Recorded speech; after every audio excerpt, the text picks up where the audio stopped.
Friends, मैं दीपक कुमार मिश्रा आप सभी का अपने यूट्यूब चैनल, फेसबुक पर स्वागत करता हूं। आज हम लोग पढ़ने जा रहे हैं बहुत ही इम्पोर्टेंट टॉपिक करंट अफेयर्स। बहुत इसका पार्ट थर्ड, हम लोग का पार्ट 1 पार्ट 2 हो चुका था। अब हम लोग पार्ट थर्ड पढ़ने जा रहे हैं।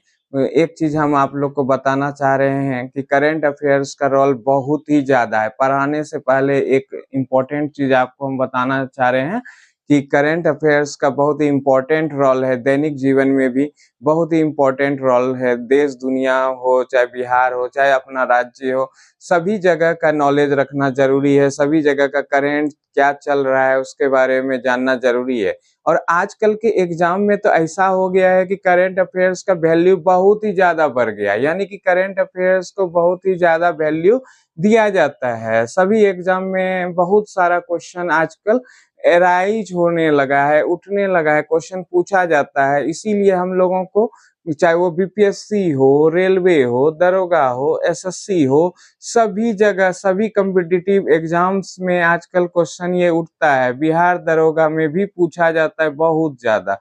और उसके बाद आपका सचिवालय में भी बहुत ही इम्पोर्टेंट रोल होने वाला है। करंट अफेयर्स का बहुत ही ज़्यादा आप लोगों को पूछा जाएगा। तो हम लोग आज करंट अफेयर्स 2025 का हम चल रहा है, जनवरी से सितंबर के बीच का करंट अफेयर्स चल रहा है। और आज हम लोग पार्ट थर्ड उसका देख रहे हैं। तो देखते हैं उसका पार्ट थर्ड हम लोग। और आप सभी का बहुत बहुत धन्यवाद। आप लोग बहुत ही सपोर्ट कर रहे हैं हमको, और इसीलिए मेरे चैनल को सपोर्ट कर रहे हैं, हमको सपोर्ट कर रहे हैं। और बहुत बहुत आप लोगों का बहुत बहुत धन्यवाद करता हूँ। अब हम लोग शुरू करते हैं करंट अफेयर्स का पार्ट थर्ड। जनवरी से जो सितंबर के बीच का चल रहा है उसका हम लोग पार्ट थर्ड आज देखेंगे। बहुत ही इम्पोर्टेंट सब क्वेश्चन आने वाला है आपके एग्जाम के लिए। तो हम लोग 29 देखते हैं, क्योंकि 28 तक हम लोग पार्ट 2 में कर चुके थे। आज हम लोग 29 क्वेश्चन देखते हैं क्या है। बहुत ही इम्पोर्टेंट है, वेरी वेरी इम्पोर्टेंट है। ब्रिक्स में वीवीआई क्वेश्चन आता है एग्जाम में। ब्रिक्स में कौन सा देश शामिल हुआ है, बहुत ही इम्पोर्टेंट क्वेश्चन आ रहा है। 2025 में कौन देश शामिल हुआ है? ब्रिक्स में 2025 में कौन कौन देश शामिल हुआ है? ब्रिक्स एक्चुअली पहले ब्रिक था, उसमें भारत थे, रूस थे, और कौन कौन थे? ब्राजील थे और चीन था। ब्रिक बाद में साउथ अफ्रीका को पांचवा देश के रूप में जोड़ा गया। और अभी वर्तमान में इसके देशों की संख्या 2025 में इंडोनेशिया को जोड़ने के बाद इसके देशों की संख्या 10 हो गई है। यानी कि 2025 में इसके देशों की संख्या 10 हो गई है। इंडोनेशिया को इसमें जोड़ा गया है। बहुत ही इंपॉर्टेंट क्वेश्चन एग्जाम में उठेगा। ये ब्रिक्स वगैरह क्वेश्चन तो उठना ही उठना है। बहुत ही इंपॉर्टेंट क्वेश्चन आता है। ब्रिक्स सम्मेलन 2025 में हुआ था और ये इंडोनेशिया में हुआ था। और 10वां देश कौन बना? इंडोनेशिया। क्लियर है? इंडोनेशिया में हुआ नहीं था, इंडोनेशिया इसका 10वां देश बना 2025 में। ब्रिक्स सम्मेलन तो हुआ था कहाँ पे? रियो डी जेनेरियो में। कहाँ पे हुआ था? रियो डी जेनेरियो, ये ब्राजील में है। और यहीं पे 2025 ब्रिक्स का आयोजन हुआ था। और इसके जो सम्मेलन में इंडोनेशिया को पूर्ण देश का, ब्रिक्स के पूर्ण सदस्य का दर्जा दे दिया गया। ठीक है, क्लियर? नेक्स्ट क्वेश्चन आते हैं और पूछेगा ब्रिक्स 2024 कहाँ हुआ था? तो रूस के कजान में हुआ था। बहुत ही इंपॉर्टेंट है। अब हम लोग देखते हैं नेक्स्ट क्वेश्चन। ये भी बहुत बहुत इंपॉर्टेंट क्वेश्चन उठता है। इससे भी क्वेश्चन उठता है, भारतीय रेलवे का 69वां मंडल कौन होगा? तो ये जम्मू मंडल है 69वां। अभी तक इससे पहले 68 मंडल हैं, डिवीजन, जिसको हम लोग इंग्लिश में डिवीजन बोलते हैं। 68 डिवीजन है और 69वां ये डिवीजन होगा जम्मू। बहुत बहुत इंपॉर्टेंट क्वेश्चन है, एग्जाम के लिहाज से इंपॉर्टेंट है। लेकिन अगर बोला जाए भारतीय रेलवे का क्या स्थिति है, नेटवर्क के अनुसार भारतीय रेलवे चौथे पोजीशन पे है। भारतीय रेलवे का स्थान चौथा है। पहला स्थान है अमेरिका का। उसके बाद ये 4 देश, पहले से 3 देश हैं, अमेरिका है, चीन है, रूस है। ये 3 देश हैं और ये चौथा नंबर है भारत का। ठीक है, चौथा सबसे बड़ा रेल नेटवर्क है भारत। क्लियर है? नेक्स्ट आते हैं। अब आते हैं, अच्छा, अगर रेल के बारे में थोड़ा सा चर्चा किया जाए तो रेल जो है सबसे बड़ा नियुक्ति देने वाला, जो है रोजगार देने वाला संगठन है भारत का। अगर सरकारी में बात किया जाए, सरकारी संगठन सबसे बड़ा जहाँ पे नियुक्ति होती है वो भारतीय रेल ही है। क्लियर है। नेक्स्ट आते हैं, संतोष ट्रॉफी 2024-25 का खिताब किसने जीता है? बहुत ही इंपॉर्टेंट, अगला भी क्वेश्चन बहुत इंपॉर्टेंट है। संतोष ट्रॉफी 2024-25 का खिताब किसने जीता है? तो यह जीता है पश्चिम बंगाल ने। पश्चिम बंगाल ने 2024-25 का खिताब जीता है और वो इसको लगा के, ये जीतने के बाद वो 33 बार जीत चुके हैं। ये खिताब 33 बार वो जीत चुके हैं। इस बार उन्होंने किसे हराया था? केरल को हराया और ये 33वां खिताब इन्होंने जीता है।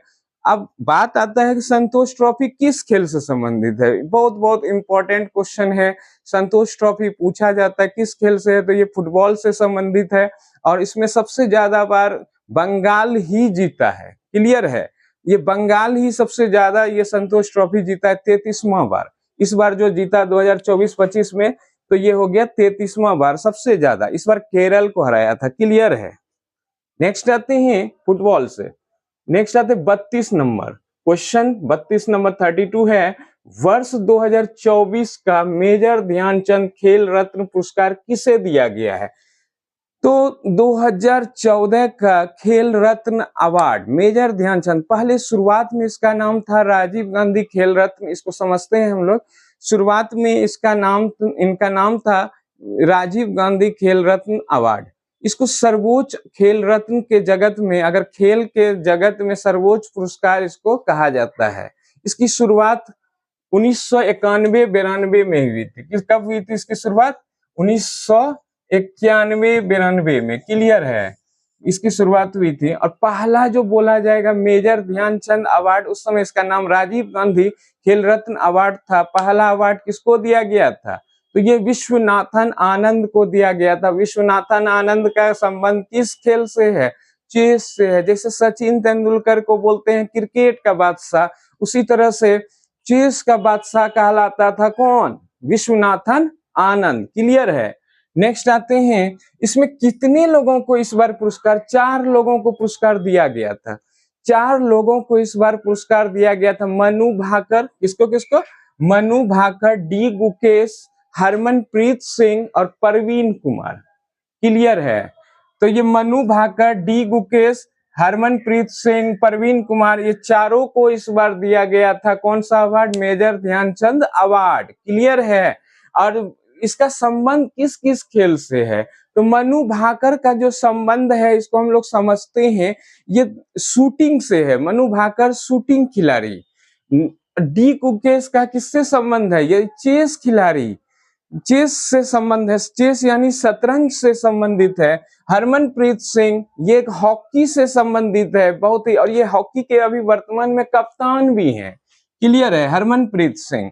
और परवीन कुमार ये पैरा एथलेटिक्स से संबंधित खिलाड़ी है। चारों को अवार्ड दिया गया मेजर ध्यानचंद अवार्ड।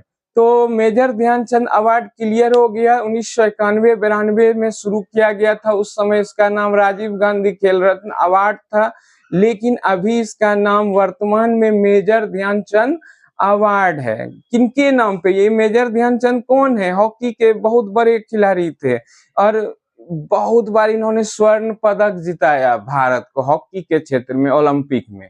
क्लियर है। इन्हीं के सम्मान में ये अवार्ड दिया जाता है और ये मेजर ध्यानचंद अवार्ड है। क्लियर।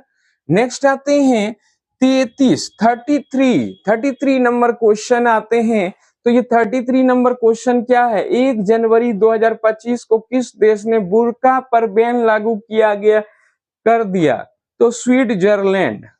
क्लियर है। बुर्का पर यानी कि मुस्लिम महिलाओं के जो बुर्का पहनती है उस पर रोक लगा दिया। किसने? स्विट्जरलैंड ने। ठीक है। भारत में तो रोक लगाने की दूर की बात है, भारत में तो कई बार ऐसा चर्चा चलता है इलेक्शन में भी रोक लगाने का, लेकिन आज तक रोकने का हिम्मत नहीं है। मतलब लगा ही नहीं सकते, डिसीजन ही नहीं ले सकते हैं, क्योंकि यहाँ पे बहुत सारी राजनीतिक पार्टी है, सबका अपना अपना है, प्रेशर डाले रहते हैं कि उसको तंग नहीं किया जाए। तो इस तरह से वहां पे, लेकिन ये स्विट्जरलैंड में रोक लगा दिया। इलेक्शन तो छोड़िए, पूरा रोक लगा दिया गया कि किसी तरह का आप लोग बुर्का नहीं पहन सकते, वहाँ के महिलाओं को बुर्का, मुस्लिम महिलाओं को बुर्का पहनने पर रोक लगा दिया। अब देखते हैं 34 नंबर क्वेश्चन। 34 नंबर क्वेश्चन जो है बहुत ही इंपॉर्टेंट क्वेश्चन आता है, जीके जीएस करंट अफेयर्स, ये सभी के लिए बहुत ही इंपॉर्टेंट है। अभी हम लोग करंट अफेयर्स में इसको देखते हैं। CK Naidu lifetime achievement award 2025 किसे दिया गया? तो कहने का मतलब है CK Naidu lifetime achievement award ये होता किस चीज के लिए? ये क्रिकेट जगत में विशेष योगदान देने वाले को ये पुरस्कार दिया जाता है। और 2025 में पुरस्कार जो दिया गया है सचिन तेंदुलकर, बहुत ही इंपॉर्टेंट क्वेश्चन है। इन्हें गॉड ऑफ क्रिकेट भी कहा जाता है, सचिन तेंदुलकर को गॉड ऑफ क्रिकेट भी कहा जाता है। अगर बोला जाए कि गॉड ऑफ क्रिकेट तो हम लोग बोलते हैं कि कहा जाता है, लेकिन किसने कहा था, पहली बार इन्हें किसने कहा था? तो मैथ्यू हेडन फेमस क्रिकेटर थे, अभी भी हैं, वो ऑस्ट्रेलिया के हैं और पूर्व क्रिकेटर बन चुके हैं, और उन्होंने ही पहली बार सचिन तेंदुलकर को गॉड ऑफ क्रिकेट कहकर संबोधित किया था।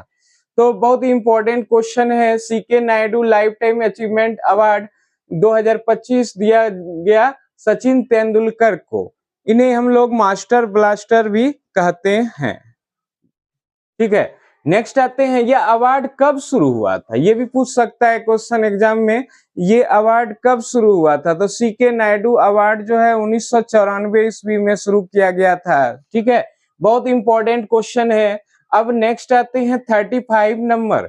35 नंबर क्वेश्चन जो है, हाल ही में किस देश को मलेरिया मुक्त घोषित किया गया? जब हाल ही में बोल रहे हैं तो ये हाल ही में कब होगा? 2025, यानी कि 2025 में मलेरिया मुक्त किसे घोषित किया गया? मतलब मलेरिया फ्री कर दिया गया उस देश को।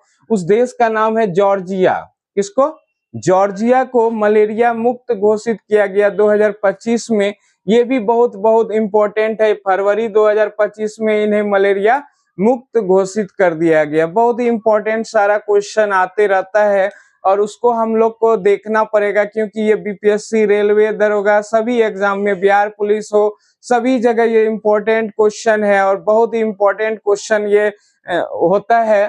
तो अब देखते हैं नेक्स्ट क्वेश्चन 36। अंडर 19 महिला T20 विश्व कप 2025 को किसने जीता है? अंडर 19 महिला T20 विश्व कप 2025 को किस टीम ने जीता है? बहुत इंपॉर्टेंट क्वेश्चन है।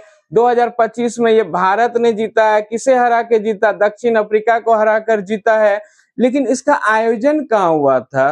तो इसका आयोजन हुआ था मलेशिया में। कहाँ पे हुआ था? मलेशिया में। अंडर 19 महिला T20 विश्व कप भारत ने जीता है, और किस टीम को हरा के जीता है? दक्षिण अफ्रीका।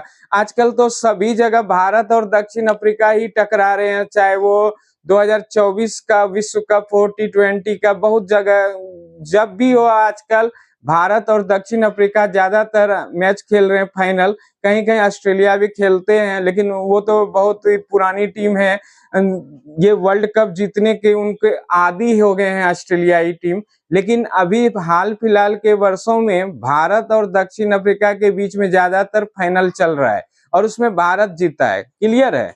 नेक्स्ट आते हैं, ये मलेशिया में हुआ था। 37 नंबर क्वेश्चन बहुत इंपॉर्टेंट ये भी है। बेल्जियम के नए प्रधानमंत्री कौन बने हैं? तो बहुत इंपॉर्टेंट क्वेश्चन आता है। बार्ट डी वेबर कौन बने हैं? BART D weber. ये यूरोपियन कंट्री है। बेल्जियम कौन से महाद्वीप में आते हैं? तो ये यूरोप महाद्वीप में आते हैं। और ये बेल्जियम जो है इसके प्रधानमंत्री बने हैं weber, D weber, BART D weber. तो कहने का मतलब है वहां पे सम्राट कौन है बेल्जियम का, वो हम लिखना अभी नहीं लिखे हैं। तो बेल्जियम के सम्राट है फिलिप। कौन है? बेल्जियम के सम्राट वहां के अभी वर्तमान में ये सम्राट हुए, बेल्जियम के सम्राट तो फिलिप हैं वहां के सम्राट अभी वर्तमान में। नेक्स्ट आते हैं 38 नंबर क्वेश्चन, बहुत बहुत इंपॉर्टेंट ये भी है। WHO से कौन सा देश अलग हो गया है? कहने का मतलब है WHO किसको बोलते हैं? पहले ये क्लियर होना चाहिए कि WHO किसको कहते हैं। तो इसको बोलते हैं वर्ल्ड हेल्थ ऑर्गेनाइजेशन, विश्व स्वास्थ्य संगठन WHO से हाल ही में कौन सा देश अलग हुआ है? तो अर्जेंटीना हुआ है। कौन सा देश हुआ है? अर्जेंटीना हुआ है। इसकी राजधानी है ब्यूनस आयर्स। क्लियर है। और दक्षिण अमेरिका महाद्वीप में है, और दक्षिण अमेरिका महाद्वीप का यह दूसरा बड़ा, जनसंख्या के दृष्टि से दूसरा बड़ा देश है ब्यूनस आयर्स। ठीक है। नेक्स्ट आते हैं, मिसेज वर्ल्ड जीतने वाली पहली और श्वेत महिला कौन बनी है? तो ये अर्जेंटीना जो है क्षेत्रफल के दृष्टि से दूसरे नंबर पे है। और नेक्स्ट आते हैं, मिसेज वर्ल्ड जीतने वाली पहली और श्वेत महिला कौन बनी है? तसेगो गेल्ले। नाम भी थोड़ा सा अजीब अजीब होता है इन लोगों का। तो ये दक्षिण अफ्रीका के हैं, दक्षिण अफ्रीका देश हैं, जो अभी हम बता चुके हैं, फाइनल क्रिकेट में भी बहुत बार खेल चुके हैं इधर से हाल फिलहाल के में, और टेस्ट का भी चैंपियन रह चुके हैं। इस बार टेस्ट जो क्रिकेट हुआ था ऑस्ट्रेलिया और दक्षिण अफ्रीका के बीच में, ये विश्व टेस्ट चैंपियनशिप क्रिकेट का जो हुआ था उसमें दक्षिण अफ्रीका चैंपियन रह चुके हैं, और पहली बार वो कोई बड़ा टूर्नामेंट जीते हैं। क्लियर है। तो ये दक्षिण अफ्रीका की है, और पहली और श्वेत महिला बनी है मिसेज। मिसेज उसको बोलते हैं जिसका विवाह हो गया है, मतलब विवाहित महिलाओं का प्रतियोगिता है ये। मिसेज वर्ल्ड जीतने वाली पहली और श्वेत महिला कौन बनी है? तसेगो गेले बनी है। क्लियर है। अब लास्ट क्वेश्चन आज का पार्ट 3 का लास्ट क्वेश्चन है, 38वें राष्ट्रीय खेलों में पुरुष कबड्डी में गोल्ड मेडल किसने जीता है? कहने का मतलब है 38वें जो राष्ट्रीय खेल है उसमें पुरुष कबड्डी में गोल्ड मेडल किसने जीता है? तो बहुत ही इंपॉर्टेंट क्वेश्चन ये भी आएगा। तो ये यूपी ने जीता है। बहुत ही इंपॉर्टेंट क्वेश्चन है। उत्तर प्रदेश ने जीता है। उत्तर प्रदेश की राजधानी कहाँ है? लखनऊ है। और अभी वर्तमान में उत्तर प्रदेश के जो सीएम है वो योगी आदित्यनाथ हैं। तो बहुत ही क्लियर सब कॉन्सेप्ट है जो हम लोग करंट अफेयर्स में देख। सभी लोगों को मेरा जो करंट अफेयर्स का ये वीडियो था वो आप सभी लोगों को बहुत ही अच्छा लगेगा। और ये जो पार्ट 3 का ये सिलसिला चल रहा है, बहुत 40 क्वेश्चन इसमें से हो चुके हैं, और जो कि आगे भी चलता रहेगा। पार्ट 4 आएगा, पार्ट 5 आएगा। बहुत ही इंपॉर्टेंट क्वेश्चन का सिलसिला ये चलते रहेगा। और ऐसे ही आप लोग से भी रिक्वेस्ट करते हैं कि आप लोग उसको अंतिम तक देखें, और अंतिम तक देखने पे ही क्वेश्चन जो है बहुत ही इंपॉर्टेंट पढ़ा रहे हैं। बहुत बहुत ज्यादा इंपॉर्टेंट क्वेश्चन है जो एग्जाम के लिहाज से ही पढ़ा रहे हैं, और सभी कॉम्पिटिटिव एग्जाम में ये क्वेश्चन आएगा। इसको हम लोग क्लियर कर रहे हैं कि ये जो हम क्लियर बोल रहे हैं कि सभी टाइप के एग्जाम में इससे क्वेश्चन पूछेगा। ये जो पार्ट 1, पार्ट 2, पार्ट 3 हम लोग पढ़ रहे हैं, इससे क्वेश्चन आना ही आना है। तो बहुत ही इंपॉर्टेंट अभी सिलसिला इसका चलता रहेगा। पार्ट 4 आएगा, पार्ट 5 आएगा, 6 आएगा। बहुत ही इंपॉर्टेंट हम लोग जो है बीपीएससी के को ध्यान में रखते हुए, दरोगा को ध्यान में रखते हुए, एसएससी, रेलवे, चाहे कोई भी एग्जाम हो, चाहे वो बीपीएससी टीचर क्यों ना हो, बीएड क्यों ना हो, एस्टेट हो, सभी जगह ये क्वेश्चन करंट अफेयर्स का डिमांड सभी जगह है। इसीलिए आप लोगों को बहुत सोच समझ के ही देखना पड़ेगा कि कौन सा सेक्शन में। आजकल का स्टूडेंट इस तरह से है कि वो पढ़ रहा है लेकिन उसको ये पता नहीं चलता है कौन सेक्शन में कितना क्वेश्चन पूछ रहा है। उसको जो है इसका एहसास होता है जब एग्जाम हो जाता है, तब पता चलता है कि इस सेक्शन से इतना क्वेश्चन आया। तो हम लोग पहले से क्यों ना तैयारी करें, जो कि हम एग्जाम के बाद उसको सोचेंगे कि कौन सेक्शन से कितना क्वेश्चन आया है। तो करंट अफेयर्स वाला सेक्शन जो है सभी एग्जाम के लिए बहुत बहुत बहुत इंपॉर्टेंट है, और आप लोग इसको इग्नोर करके नहीं चल सकते हैं। आप लोग को करंट अफेयर्स को बड़ी धैर्य से देखना पड़ेगा, ध्यान से देखना पड़ेगा, क्योंकि एक एक क्वेश्चन का वहां पे लड़ाई है। एक एक क्वेश्चन में सिलेक्शन है। क्वेश्चन तो छोड़िए, दशमलव में जो है लड़ाई होता है। अगर आपका दशमलव भी बराबर हो गया तो एज फिर देखता है। मतलब कहने का मतलब है कि पूरा जोर से लड़ाई है एग्जाम में। कॉम्पिटिटिव एग्जाम अब पुराना वाला नहीं रहा कि मतलब आराम से निकल जाएंगे, अकबर बाबर ये सब पढ़ के निकल जाएंगे, वैसा अब एग्जाम का नहीं रहा माहौल। अब जो है धीरे धीरे क्वेश्चन को टफ बनाया जा रहा है, और उस लिहाज से हम लोगों को प्रिपरेशन करना पड़ेगा। हमको लगा कि आप लोगों को समझाना चाहिए, आप लोग को अच्छे से माहौल देना चाहिए कि क्या चीज़ पढ़ना है, क्या नहीं पढ़ना है, कौन सेक्शन देखिए कि अच्छा आ रहा है, कौन नहीं आ रहा है, जो नहीं आ रहा है उसको कम पढ़ेंगे। ऐसा नहीं बोलते हैं कि हम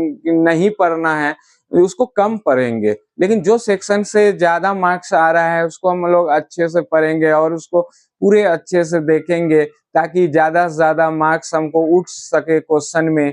इसीलिए हम लोग आज पार्ट 3 को देखे। तो आप सभी का बहुत-बहुत धन्यवाद। आप सभी का बहुत-बहुत सपोर्ट मिल रहा है, इसके लिए बहुत-बहुत धन्यवाद। फिर से हम कर रहे हैं, नेक्स्ट वीडियो लेके हम हाजिर होंगे आपके पास। तब तक के लिए बहुत-बहुत धन्यवाद।